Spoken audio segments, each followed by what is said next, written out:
Welcome to this 25th episode of The Low Voice. Trust. It's a powerful word filled with expectations and hope, but also with risks. Can we truly trust others? My personal opinion is clear. Mistrust is often a form of protection, as too often naivety or kindness is taken advantage of. How many times have well-intentioned people found themselves used, their emotions ignored, for the benefit of those who think only of themselves? In this episode, I'd like to explore this delicate topic. Why is it so difficult to trust? And can we really live while constantly keeping a barrier between ourselves and others? Together, let's try to understand the stakes, the risks, and also the potential benefits of the idea that not everyone deserves our trust. Trust is a delicate thing. It builds slowly, sometimes over years, but can be destroyed in a fraction of a second. Why? Because it rests on expectations.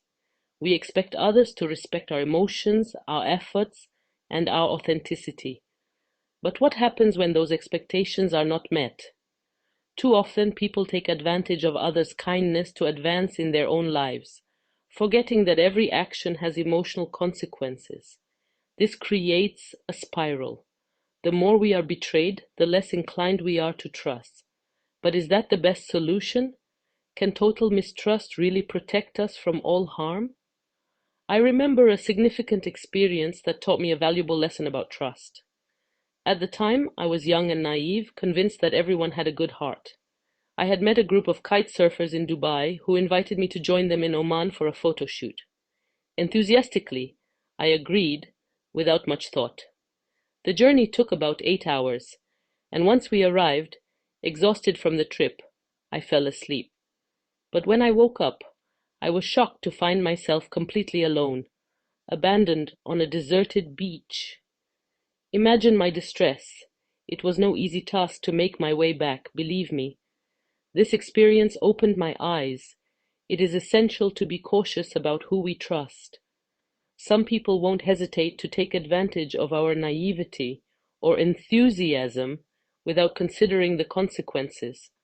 Moments like this can be tough, but they push us to grow, to be more cautious, and to set clear boundaries. So, should we trust no one? On the one hand, it seems logical. Staying guarded can help avoid getting hurt. But living in constant mistrust also has its price. It can isolate us, deprive us of genuine human connections, and trap us in a protective but cold bubble. Finding a balance between mistrust and openness is a challenge.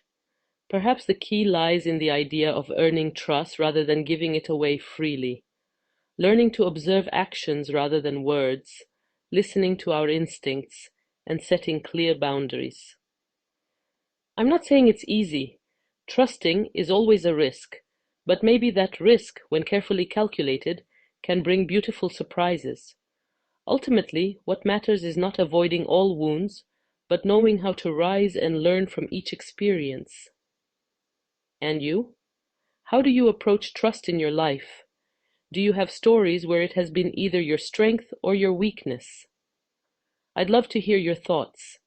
Thank you for listening to this episode of The Low Voice, and see you soon for the next topic.